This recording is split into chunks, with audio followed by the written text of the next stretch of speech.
Wow, look at that asset. What did you think I was gonna say, huh?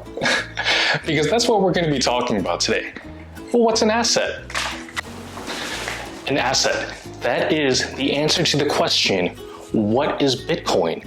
So let's get straight to it. An asset is a useful or valuable thing or person.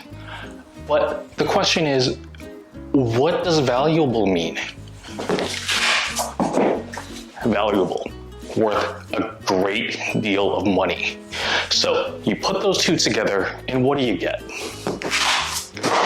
A thing or person that is useful and worth a lot of money. Now, this last part I added in, an asset is also something that can bring you more value, that can bring you even more money. Look, I know you know what an asset is, but I'm just getting us all set up for the most important part, which is if you like the content so far and you want to learn more about Bitcoin, do me a favor, hit the like button, hit the subscribe button, and hit the bell notification icon. Now that we got that out the way, what immediately comes to your mind when you hear the word asset? Stop. Don't think too hard. First word that pops to your head. What's the first thing you think about when you hear the word asset? Maybe you thought about, I don't know, money? Maybe you thought about real estate, like the buildings outside, or maybe even the stock market. Or maybe, just maybe, you thought about gold. But did you think about Bitcoin? You probably didn't. We haven't learned quite enough yet for you to think about Bitcoin as an asset. But eventually we're going to get to the point where when you hear the word asset, you're going to think about Bitcoin, just like that. But I want to ask, did you think about this?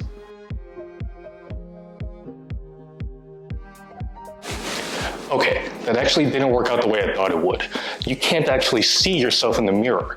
Really all you can see is my messy kitchen and stuff all scrambled around in the background. But anyway, my point is, when you heard the word asset, did yourself come to mind right away? I certainly hope so, because actually no, take that back. I know you're an asset, and here's why. The fact that you're here watching this means you want to learn more about Bitcoin, and you probably want to learn more about it because you know it has value. That's how I know you're an asset. You're useful, you're probably worth a lot of money, I'm sure, and that's because you know what it takes to bring more value to your life, and you're willing to do what it takes to bring more value to your life and improve the lives of those around you and your own life.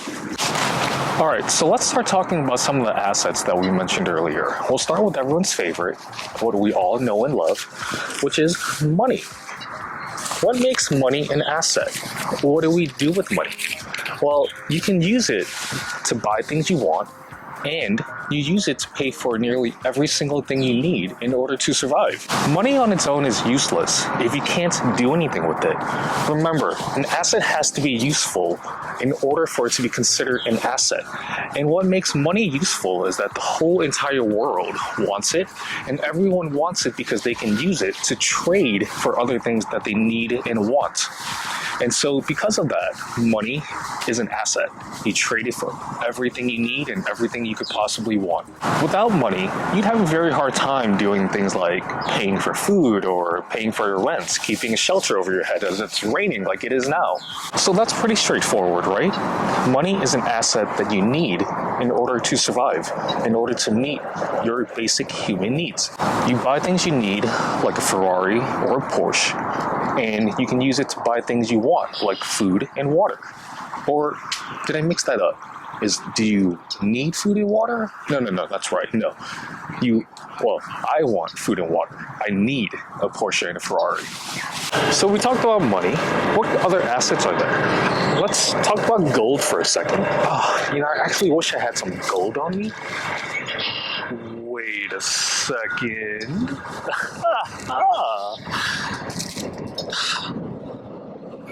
I guess there's gold here. Let's go dig for some gold.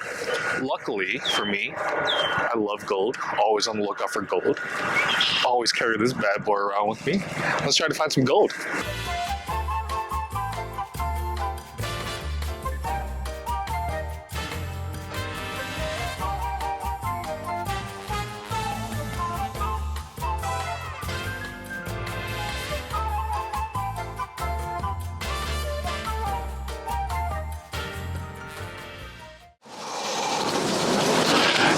You know, I'm starting to think there's no gold here, but I'll keep looking for a little bit longer. Wait, I think I got something.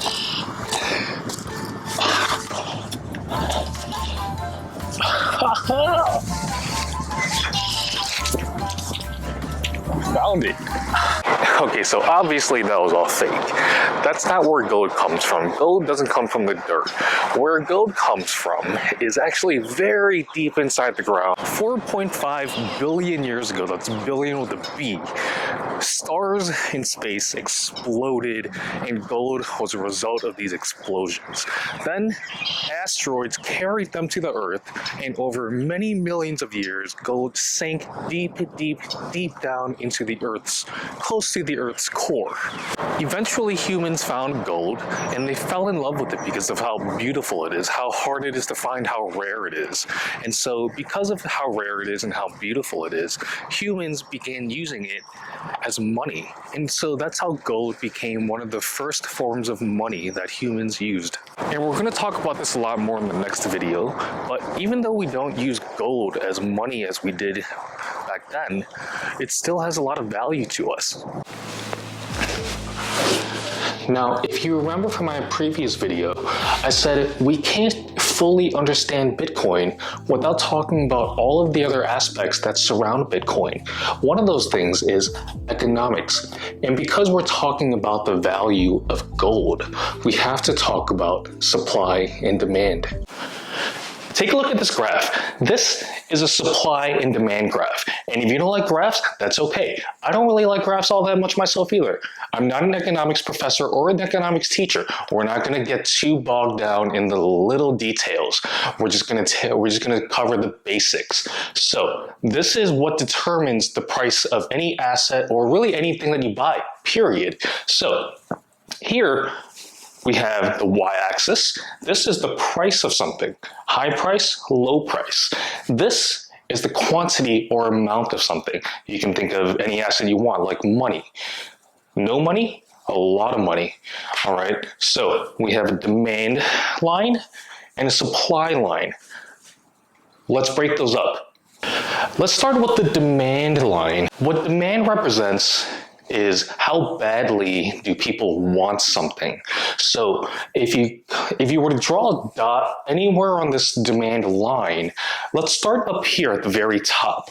If you were to draw a dot right there at the very top, what does that tell you? So demand here on this dot, you draw a line straight down here.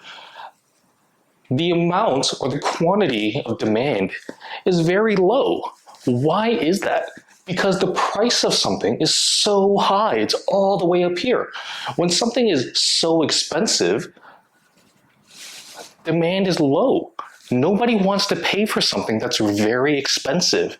If you were to draw a dot right here, bring the line down, quantity or the amount of demand is very high. It's all the way here. And why is that? Why? Because the price is so low. When something is very cheap, everyone wants it. It's pretty simple, right? Expensive, high, expensive, low demand. Cheap, high demand.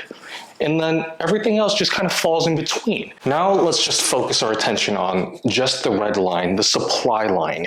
Think of the supply from the perspective of a seller. How much of something do you have to sell or to offer? How much of something do you have for sale? If we start here, we have almost no quantity or no amount. It's close to zero. If we draw a dot here, come straight down, very little quantity. And then if we come here, the price is also very low. Now, why is that? If the price of something is really cheap, sellers don't really want to make a lot or produce a lot of something to sell it. Why put in the effort to make a lot of supply of something if it's so cheap? Let's come to the other end. Draw a dot here and connect it to the y-axis, the price. Very high up there, very expensive. Come straight down to the x-axis. we have a lot of supply. If something's very cheap, sellers are not motivated to produce more of it to sell. But if it's very expensive, sellers are motivated to try to make more of that asset or whatever it is that they're trying to sell because it's so expensive. So the more you sell, the more money you make. And if it's really expensive, you just want to keep making more of it and more and more and more of it to sell as much as you possibly can. What would make the price of an asset like gold go up? Well, if suddenly everyone wanted to buy gold, this would mean that there's an increase in demand. But what about the supply of gold? Where do we say gold comes from? Gold came from the stars billions of years ago and is embedded deep into the Earth's core. You can't just make more gold. It's impossible, so there will ever only be so much gold. So then if sellers cannot make more gold, but everyone still wants it, the demand is still there, the demand is still increasing, then what can sellers do? Sellers can mark up the prices of gold because guess what? Buyers are still going to pay. How else could the price of gold go up? Well, imagine if you were selling gold, you had a lot of gold to sell, but maybe you didn't want to sell any of it, right? So the supply of gold is already very limited because, again, you can't make more of it.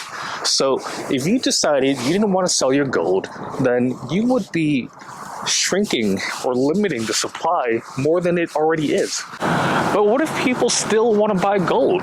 Just because you're not selling it, they're still going to want to buy it from you. And what are buyers going to do?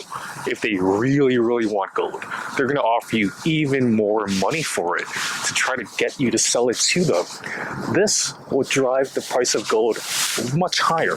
So we talked about two different ways that supply and demand can make the price of an asset go up. Well, let's recap really quickly. Number one, same supply, unchanged supply with an increase in demand. Number two, demand stays the same, but the amount of supply for sale decreases. There's less for sale. We're talking a lot about supply and demand because that's essentially what determines the prices of assets and really literally everything else in the world. Everything. We know on a very basic level why gold is a valuable asset. It's because you can't make more of it and really because it's very pretty and shiny. Okay, but enough about gold already. We're here to talk about Bitcoin. Did you know that there will only ever be 21 million Bitcoin in existence? Never any more than 21. That's it. Just like gold, a limited amount. And the limited supply of Bitcoin is one of the main reasons why Bitcoin is so valuable. It's one of the main reasons why its price has gone up so high and will continue to go up even higher in the future. And that's why Bitcoin is an asset. It has a lot of potential to make you more money, and with that more money, you can use it to buy things that will make your life better or the lives of those around you better, to bring more value to your life. But that's only half of the story, because remember, it's the relationship between both supply and demand that determines if something is valuable or just total trash and not worth paying a penny for. So what about the demand side of it? I would love to tell you more about why there is such high demand for Bitcoin, but